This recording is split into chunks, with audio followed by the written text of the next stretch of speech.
വഴികളും അടയുകയാണ് അഭി. ഓരോ നിമിഷം കഴിയും തോറും പ്രതീക്ഷകള് അറ്റുപോയിക്കൊണ്ടിരിക്കുക. എന്താ വേണ്ടെന്ന് എനിക്കറിയില്ല. താൻ ധൈര്യമായിട്ടിരിക്കുക. കുറച്ച് പണം സംഘടിപ്പിക്കാൻ ഞാൻ ശ്രമിക്കുന്നുണ്ട്. അത് വേണ്ട, വേണ്ട അഭി, അത് ശരിയാവില്ല. അതെ, ഇത്തരം സാഹചര്യത്തിലല്ല വാശി കാണിക്കേണ്ടത്. അനഘയുടെ അഖിലയുടെ കല്യാണമാണ് നമ്മുടെ ലക്ഷ്യം. അതിനിടയിൽ ദേവി ഇത് ഈ ദുരഭിമാനം ഒന്ന് മാറ്റിവെക്കുമോ? ദുരഭിമാനമൊന്നും അല്ല അത്. വേണ്ട അഭി. ഈ ബാങ്കിലെ സെക്രട്ടറിയുടെ അടുത്ത് എന്റെ ലോണൊന്ന് എൻഹാൻസ് ചെയ്യാമെന്ന് ഞാൻ ചോദിച്ചിട്ടുണ്ട്. പുള്ളി നോക്കാന്ന് പറഞ്ഞിട്ടുണ്ട്. ഭാഗ്യമുണ്ടെങ്കിൽ അത് നടക്കും. അഭിക്ക് ഇപ്പൊ തന്നെ ഒരുപാട് ബാധ്യതകളുണ്ട്. ഞാൻ കാരണം അതിനിയും കൂട്ടുന്നതിനെ കുറിച്ച് എനിക്ക് ചിന്തിക്കാൻ കൂടി വയ്യ. അതുകൊണ്ട് അത് വേണ്ട. ഈ ആവശ്യത്തിനുള്ള പണം കല്യാണത്തിന് മുമ്പ് കിട്ടിയില്ലെങ്കിലോ? എനിക്കൊന്നും അറിയില്ല. കുറച്ച് ദിവസങ്ങളായി ഞാൻ അനുഭവിക്കുന്ന വീർപ്പുമുട്ടൽ എത്രയാണെന്ന് അറിയോ അഭിക്ക്? പണം കിട്ടാത്തന്റെ പേടി ഒരു വശത്ത്, ആരോടും ഒന്നും തുറന്നു പറയാൻ പറ്റാത്തന്റെ വിങ്ങല് മറുവശത്ത്. ആലോചിക്കും തോറും എനിക്ക് ഭ്രാന്ത് പിടിക്കുക. പിന്നെ അഭി ചോദിച്ചില്ലേ സമയത്ത് പണം കിട്ടിയില്ലെങ്കിൽ എന്ത് ചെയ്യുമെന്ന്? പിന്നെന്റെ മുന്നിൽ ഒറ്റ വഴിയേ ഉള്ളൂ. എന്റെ കുട്ടികളുടെ ഏറ്റവും വലിയ സ്വപ്നം നടത്തി കൊടുക്കാൻ പറ്റിയില്ലെങ്കിൽ പിന്നെ ഞാൻ എന്തിനാ ജീവിച്ചിരിക്കുന്നത്?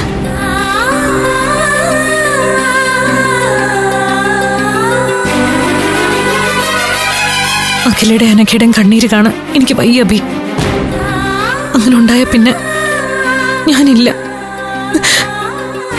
അമ്മ പോയ വഴിക്ക് ഞാനും പോവും. അമ്മ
ജീവിച്ചു മടുത്തു.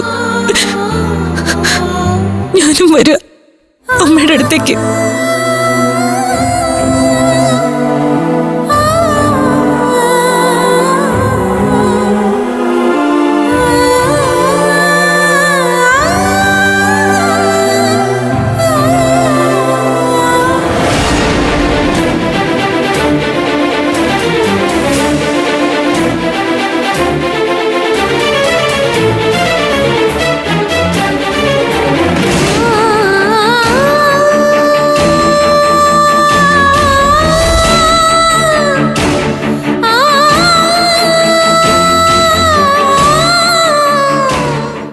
ഫ്ലവേഴ്സ് സ്മാർട്ട് ഷോ ശനി ഞായർ ദിവസങ്ങളിൽ രാത്രി 9:30 ഫ്ലവേഴ്സിൽ.